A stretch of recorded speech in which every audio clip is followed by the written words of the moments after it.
Pemirsa, selamat pagi. Anda kembali di A11 Show. Pagi hari ini kita akan membicarakan seputar penerapan SNI minyak goreng sawit. Kalau kita berbicara mengenai Millennium Development Goals, salah satunya adalah mengenai angka atau menurunkan angka kematian ibu dan anak. Nah, ini bisa terjadi kalau misalnya program dari pemerintah bisa menaikkan gizi dan juga kecukupan akan bahan pangan yang baik. Mulai dari sejak ibu hamil, bayi melahirkan sampai juga dengan balita. Salah satunya adalah dengan meningkatkan vitamin. Asupannya ditingkatkan terutama untuk para ibu hamil. Nah, salah satu programnya juga yang dikeluarkan oleh pemerintah sejak tahun 2010 adalah fortifikasi minyak goreng dengan penambahan vitamin A. Seberapa jauh hal ini bisa meningkatkan gizi dari anak-anak Indonesia dan juga bagaimana program panjangnya. Kita akan membicarakan hal tersebut pagi hari ini. Sudah ada 3 narasumber yang hadir di studio 11 Show pagi hari ini. Di sebelah kanan saya ada Bapak Dr. Slamet Riyadi Yuwono, DTM NH Mars. Beliau adalah Dirjen Bina Gizi Kesehatan Ibu dan Anak Kementerian Kesehatan. Selamat pagi, Pak. Selamat pagi. Assalamualaikum. Waalaikumsalam, Pak. Dan juga ada Bapak Insinyur Beni Wahyudi MBA. Dirjen Industri Agro Kementerian Perindustrian. Selamat pagi, Pak Beni. Selamat pagi. Dan juga ada Bapak Dr. Roy Sparingga, Deputi Pengawasan dan Keamanan Pangan dari Badan POM. Selamat pagi, Pak Roy. Selamat pagi, Mbak. Ini kalau kita berbicara mengenai fortifikasi minyak goreng dengan ditambahkan vitamin A. Saya mau ke Pak Slamet terlebih dahulu. Pak Slamet, ini kalau berbicara mengenai vitamin A-nya sendiri, apa sih pentingnya untuk anak-anak Indonesia? Oke, vitamin A adalah satu unsur gizi yang kita ketahui bahwa sangat penting. Kalau dulu kita kenal tahun 70-an, hanya dikenal bahwa vitamin A itu misalnya kekurangan vitamin A yang buta ayam dan sebagainya, itu yang serotami dan sebagainya. Tapi berikutnya setelah diteliti lebih lanjut ternyata tidak sekedar masalah gangguan mata, tapi juga ketahanan tubuh. Sehingga juga berpengaruh tentang kematian bayi, kematian anak. Sehingga oleh karena itu sangat penting untuk masalah ini diperhatikan, khususnya nanti dalam rangka untuk pencapaian Millennium Development Goals yang tahun 2012 kita harapkan akan tercapai dengan baik. Sehingga dengan demikian berbagai upaya telah dilakukan, namun demikian masih perlu upaya-upaya lain, termasuk nanti adalah fortifikasi vitamin A yang ada di minyak goreng. Ini kalau data yang saya dapat dari UNICEF, ada sekitar 190 juta anak dan balita dan juga ibu hamil di Asia dan Afrika yang kekurangan vitamin A. Kalau untuk Indonesia sendiri ada berapa banyak, Pak? Oke, kalau kita dari trennya tahun 76 kurang lebih itu masih ada 13 di antara 1.000 balita kita kurang vitamin A. Kemudian kita lakukan perbaikan dengan ada namanya bulan vitamin A bulan Februari sampai dengan Agustus, tahun 2 kali intervensi yang cukup kuat. Kemudian kita teliti lagi tahun 90-an itu sudah menurun menjadi kurang lebih 3 di antara 1.000 orang. Dan yang terakhir kita lakukan satu survei tahun 2010, tinggal 1 di antara 1.000 balita kita. Tadi intervensinya sudah cukup bagus. Namun demikian untuk presentasi kita yang penduduk besar, 1 per mil itu juga cukup tinggi juga, masih ada tantangan. Ya, sehingga kurang lebih masih ada 26.000 lebih balita kita yang perlu perhatian yang masalah vitamin A. Tadi Pak Slamet sudah mengatakan salah satunya adalah dengan fortifikasi penambahan vitamin A pada minyak goreng.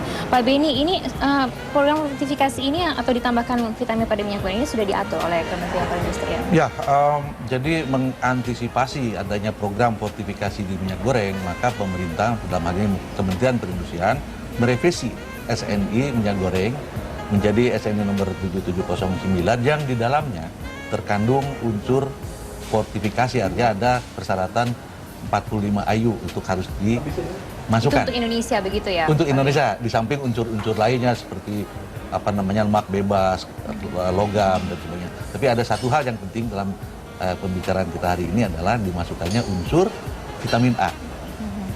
Oke, Pak Roy, ini setelah tadi Pak Beni mengatakan sekarang sudah tanda kutipnya harus, belum sampai keharusan ya, tapi kan sudah menuju ke harus ke sana. Itu pengawasannya menjadi seperti apa? Baik, volunteer sudah, ini sebetulnya volunteer. Dan kami sudah mengawal, jadi Badan POM ini akan menyukseskan program pemerintah karena sudah menjadi keputusan nasional. Kami di Badan POM siap mengawal. Jadi persiapan kami bagaimana monitoringnya, guideline sudah kami lakukan. Kami sudah ambil sampel dan lab kami sudah siap, sudah metode sudah tervalidasi. Jadi kami Badan POM siap mengawal program ini. Jadi dari catatan kami, bagi pelaku usaha industri yang menyatakan bahwa mengandung vitamin A dan dalam labelnya ada, kami sudah lakukan enforce dan hasilnya bagus. Jadi ini bagus dan ke depan pemerintah akan melakukan wajib. Jadi ini yang harus kita sukseskan. Oke, ini menjadi penting juga catatannya Pak B. Ya. Ini kalau sekarang sifatnya masih sukarela, ke depannya kapan akan menjadi wajib Pak B? Jadi memang SNI pada dasarnya bersifat sukarela. Tetapi apabila ada kepentingan pemerintah atau kepentingan konsumen, dalam hal ini keamanan, keselamatan, lingkungan, ya, itu boleh pemerintah memberlakukan SNI itu menjadi wajib. Nah, dalam hal ini ada permintaan dari Kementerian Kesehatan ya, tahun lalu untuk meminta ya, Kementerian Perindustrian memberlakukan SNI itu menjadi SNI wajib. Nah, untuk hal tersebut sudah barang tentu kita di samping SNI-nya sudah ada, parameternya sudah ada dan itu hasil konsensus nasional, tapi juga kita harus lihat kesiapan dunia usaha karena kita harus perhatikan juga bagaimana dampaknya bagi pengusaha kecil menengah yang dipegang. Baik, karena saya juga takutnya nanti jangan-jangan harganya jadi mahal lagi. Kami akan segera kembali sesaat lagi.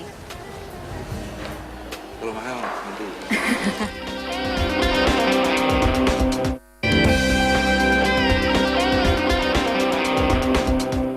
Didukung oleh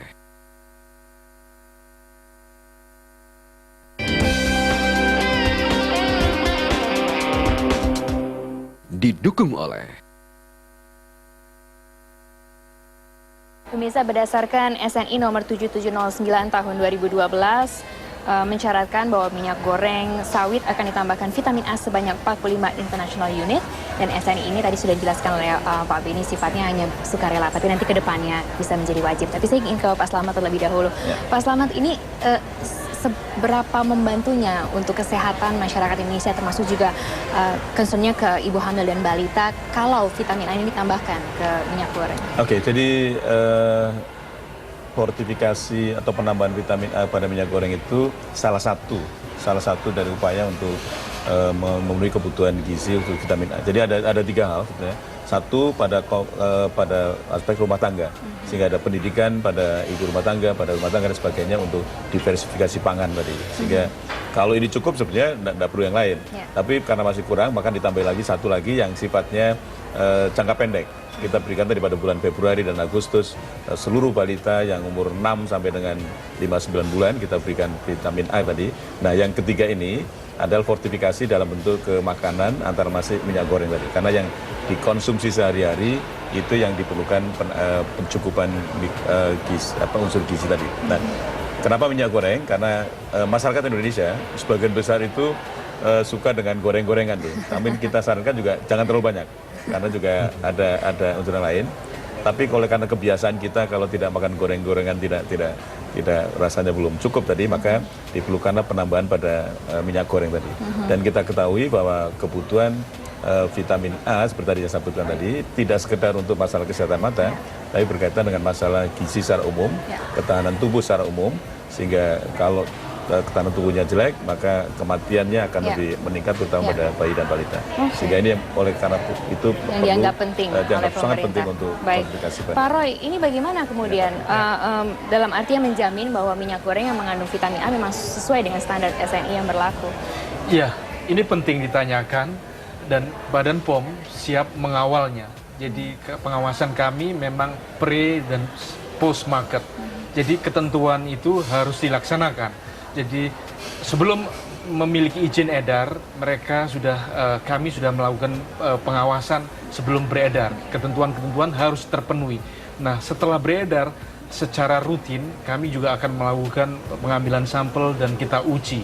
Jadi itu pelaku usaha yang tidak memenuhi tentu kita akan tindak. Jadi itu yang sudah kita lakukan selama ini. Apa yang dilakukan? Kalau sanksi seperti apa yang diberlakukan? Baik, sanksi bisa administrasi, juga sanksi pidana, bergantung dari case by case. Jadi kalau pidana, ketentuan pidana dalam Undang-Undang 18 tahun 2012 yang baru, ini terkait dengan pelabelan. Contoh yang kita bisa kenakan pelabelan. Jadi kalau ada program fortifikasi itu wajib di label. Nah, kalau mereka tidak sesuai label, tentu kita ambil tindakan. Jadi hukuman hingga 2 tahun atau denda hingga 4 miliar. Itu amanat peraturan undang-undangnya seperti itu. Pak Roy, Ya, tentu tidak sederhana itu. Jadi ini bukan hanya industrinya. Jadi pelaku usaha itu juga distributor, pengecer. Kita akan berkomunikasi dengan pelaku usaha. Kalau kita bicarakan pangan harus dari mulai mereka diproduksi hingga ke meja konsumen. Jadi pelaku usaha ini harus semua lakukan edukasi komunikasi yang baik. Oke, agar sukses. baik. Tadi catatannya ketika Pak Roy mengatakan masalah label dan sebagainya, saya jadi terpikir di masyarakat kita juga ada minyak curah kan Pak Beni ya. Itu bagaimana kemudian minyak curah ini berkaitannya dengan fortifikasi minyak goreng vitamin A? Ya, kita sedang menyusun peraturan menteri, mungkin dalam beberapa bulan, beberapa minggu lagi akan kita selesaikan, di mana di situ akan diatur bahwa minyak goreng yang akan diedarkan di masyarakat harus dengan SNI, artinya termasuk tadi ada fortifikasi. Ya. Kemudian dalam bentuk kemasan. Nah inilah yang akan kita atur sehingga nanti di masyarakat hanya yang akan ada adalah minyak goreng dalam kemasan yang sudah difortifikasi.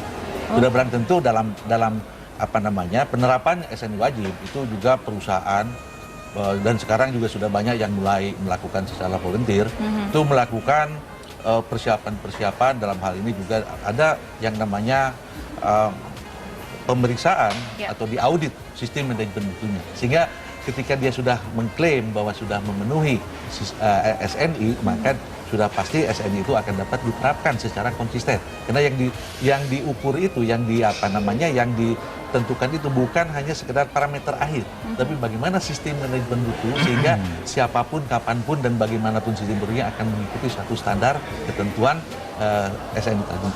Satu hal yang saya ingin tambahkan bahwa vitamin A yang akan difortifikasi di minyak goreng ini ya karena memang minyak goreng ini bisa melarutkan vitamin A. Kedua, yang akan dilihat ini adalah di pabrik 45 IU itu internasional itu adalah vitamin A yang diperiksa di pabrik. Itu barangkali penilaian. Oke, tapi kemudian itu tidak menambahkan nilai jualnya. Oke, sudah barang tentu ada penambahan investasi untuk misalnya alat uji maupun alat untuk pemproses untuk pencampuran. Dan juga ada biaya vitamin A-nya sendiri. Hasil perhitungan sementara kira-kira akan menambah Rp50 per kilogram. Ya memang ada cost, tapi kalau kita lihat minyak goreng kira-kira harganya 10.000. Jadi ya relatif sangat 0,5% berarti. Sedikit untuk penambahannya dalam artian seperti itu. Jadi masyarakat tapi masih bisa manfaatnya terhadap masyarakat lebih daripada itu. Oke. Pak Slamet, ini kalau tadi Pak Beni mengatakan 45 international unit, itu sebetulnya memang sudah cukup untuk standar Indonesia atau seberapa banyak sih itu sebetulnya vitamin A itu? Iya, pokoknya harus di atas 20. Minimal itu 20, jadi 45 itu standar untuk Indonesia seperti itu. Jadi dan selama ini yang menggunakan kapsul itu memang terlalu tinggi, sehingga coba kita turunkan dalam bentuk tadi yang memberikan fortifikasi pada minyak goreng tadi. Oke, nanti kita masih akan ngobrol-ngobrol juga, termasuk juga ke depannya nanti akan melakukan apa saja pemerintah, termasuk juga penambahan vitamin-vitamin pada anak-anak Indonesia. Kami akan segera kembali sesaat lagi, jangan kemana-mana. 45 international.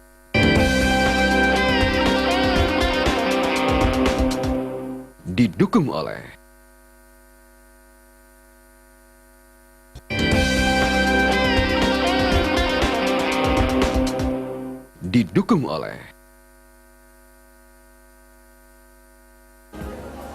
Pemirsa, sejak tahun 90-an pemerintah sudah melakukan banyak sekali fortifikasi untuk memasukkan beberapa zat gizi bagi anak-anak Indonesia dan juga bagi masyarakat Indonesia. Kita lihat bisa dari garam, tepung dan sebagainya, dan kali ini adalah minyak goreng dengan vitamin A untuk kemudian penambahan gizi menuju ke Millennium Development Goal.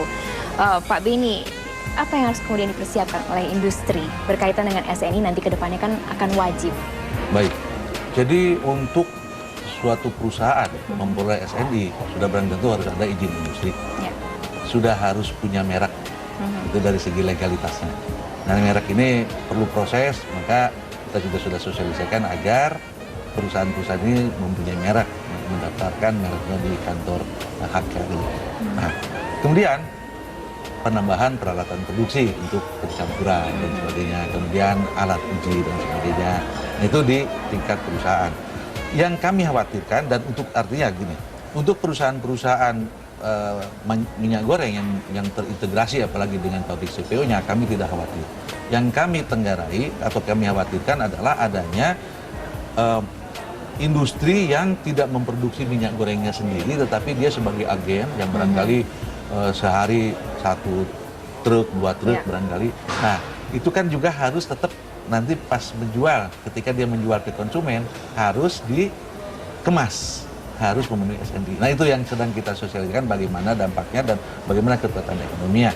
Tapi kelihatannya ini juga tidak terlalu menyulitkan karena kalau 1 tangki, 2 tangki sehari itu juga omsetnya sebenarnya sudah cukup besar. Berarti nanti akan segera ada solusinya ya Pak? Saya rasa ya, dalam waktu dekat ya. Saya rasa bagi mereka tidak akan ada kesulitan untuk menerapkannya. Oke. Dari sisi kami pengawasan Badan POM akan lebih mudah kalau itu dalam kemasan. Traceability lebih mudah ditelusuri. Oke. Tapi Pak Roy, ini masyarakat awam bisa tahu dari mana kalau minyak goreng ini mengandung vitamin A dan yang ini tidak? Baik, itu konsumen lihat label. Maka itu buat kami, ini program ini akan sukses kalau itu dalam bentuk kemasan. Lihat saja labelnya, itu adalah janji produsennya. Sehingga Badan POM tentu menjadi prioritas karena ini SNI wajib, ini yang kami prioritaskan. Bappenas sendiri sudah meminta khusus oleh Badan POM bahwa program-program nasional seperti pangan fortifikasi harus diawasi. Untuk ini kami siap, Badan POM, seluruh jajaran melalui balai-balai POM, ada 31 balai POM seluruh Indonesia, siap mengawasi minyak sawit. Oke, itu kan dari segi Pak Roy. Kalau dari masyarakat sendiri, apa yang bisa mereka lakukan untuk bisa membantu mengawasi tanda kutip, Pak Roy? Tentu sebagai tanggung jawab konsumen, lihat saja label itu janjinya. Kembali ke sana ya. Kembali janjinya, dan kami akan siap selalu proaktif, tentu melakukan pengawasan dari sampling dan kita uji dan kita tindak. Ya, tindakannya itu bisa sanksi administratif atau pidana, dan ini kita akan bekerjasama dengan lintas sektor tentunya. Oke, baik. Pak Slamet, ini kan fortifikasi minyak goreng dengan menambahkan vitamin A sudah berjalan, kita bisa katakan seperti itu. Nah, ke depannya apa saja lagi yang akan dilakukan untuk meningkatkan kesehatan ibu dan anak? Fortifikasi apa lagi nanti? Oke, jadi prinsipnya adalah bagaimana masyarakat Indonesia, terutama bayi balitanya itu terlindungi dengan gizi yang terkonsumsi dengan gizi yang baik. Oleh karena tadi berbagai upaya dilakukan, ya fortifikasi yang sudah dilakukan selama ini adalah seperti pada garam beriodium, kemudian juga ada tepung terigu itu ditambah dengan zinc, kemudian Fe, B1, B2 dan seterusnya, juga berikutnya beras ya, nanti akan kita fortifikasi berikutnya. Jadi berikutnya sedang diuji coba tadi ditambah Fe, di mana berkaitan dengan warna dan sebagainya. Fe itu berarti zat besi. Zat besi. Ya. Nah, disinilah pentingnya masyarakat nanti ketika mau mengkonsumsi, membeli makanan dan sebagainya harus teliti sebelum membeli. Sebenarnya kalau garam, lihat juga bahwa ini adalah garam beriodium. Seperti beras, nanti juga beras yang betul-betul sudah komposisi mikronutrien atau zat gizi mikronya cukup. Minyak goreng juga demikian. Dengan demikian maka apa yang dikonsumsi oleh masyarakat kita, khususnya bayi dan balita, akan lebih baik. Kita melakukan pendekatan continuum of care. Jadi sekali lagi, manula kita, lansia kita, itu sangat tergantung pada perlakuan kita pada waktu dia masih hamil, pada dalam kandungan. Kadang-kadang kita terlambat. Nah, inilah masalah gizi pada waktu itu hamil, pada waktu dia sudah lahir, balita dan sebagainya harus mendapat satu perhatian. Jadi harus lebih di awal. Nah, beliau-beliau lah yang menyediakan makanannya, beliau yang mengawasi. Saya sebagai usernya untuk mengawasi masyarakat supaya betul-betul mereka mendapat makanan yang gizinya cukup, tapi juga aman, tapi juga ketahanan pangannya, kontinuitas juga dijamin. Tapi harus diingatkan juga bahwa minyak goreng vitamin ini hanya salah satu dari berbagai zat gizi yang diperlukan oleh ibu hamil juga ya, Pak Slamet ya. Nah, ini kemudian misalnya masyarakat ini mengkonsumsi hal-hal yang sudah difortifikasi, garam ataupun juga minyak goreng dan sebagainya. Kalau dia pribadi merasa ragu, bisa tidak dibawa ke Badan POM untuk diperiksa atau seperti apa? Ya, kami tentu ada unit layanan pengaduan konsumen. Silahkan, dan kita akan tidak lanjuti. Satu hal, keberhasilan program fortifikasi ini harus kita evaluasi dari hari ke hari, dan Badan POM siap dengan data yang ada. Tentu kita evaluasi apakah cukup yang kata Pak Beni tadi, 45 international unit pada sarana produksi. dengan paparan matahari yang tentu dia rentan dengan ultraviolet, apakah efektif, dan itu dari waktu ke waktu akan kita evaluasi dan kembali lagi kita formulasikan kebijakan. Ini menjadi target kita juga. Oke, Pak Beni, singkat catatan pentingnya untuk dunia industri nanti berkenaan dengan fortifikasi yang dikatakan oleh Pak Slamet. Ya, memang industri ya harus mematuhi, ya memahami konsepnya dan mematuhi. Dan sebenarnya untuk industri itu sudah dilakukan surveillance juga, ya tiap tahun mereka akan diuji juga, uji mutunya dan menetapkan label. Jadi dalam hal ini saya rasa industri akan terlindungi juga dari produk-produk yang kurang bermutu. Oke, tapi yang pastinya apa yang dilakukan oleh bapak-bapak pada pagi hari ini adalah memang untuk kebaikan anak-anak dan masyarakat Indonesia. Jadi kita dukung dan semoga nanti semuanya bisa berjalan baik untuk anak-anak Indonesia. Pak Slamet, terima kasih. Pak Beni, terima kasih. Pak Roy, terima kasih. Dan pemirsa, Anda juga bisa mendapatkan berbagai informasi lainnya mengenai fortifikasi yang sudah dilakukan oleh pemerintah di Indonesia. Itu bisa Anda buka di websitenya www.kfindonesia.org atau ke email info@kfindonesia.org, dengan Twitter @mediaktif. Dan It Eleven Show masih akan segera kembali saat lagi dengan informasi-informasi lainnya. Jadi jangan kemana-mana, tetap di Metro TV. Terima kasih Pak Slamet, terima kasih Pak Beni.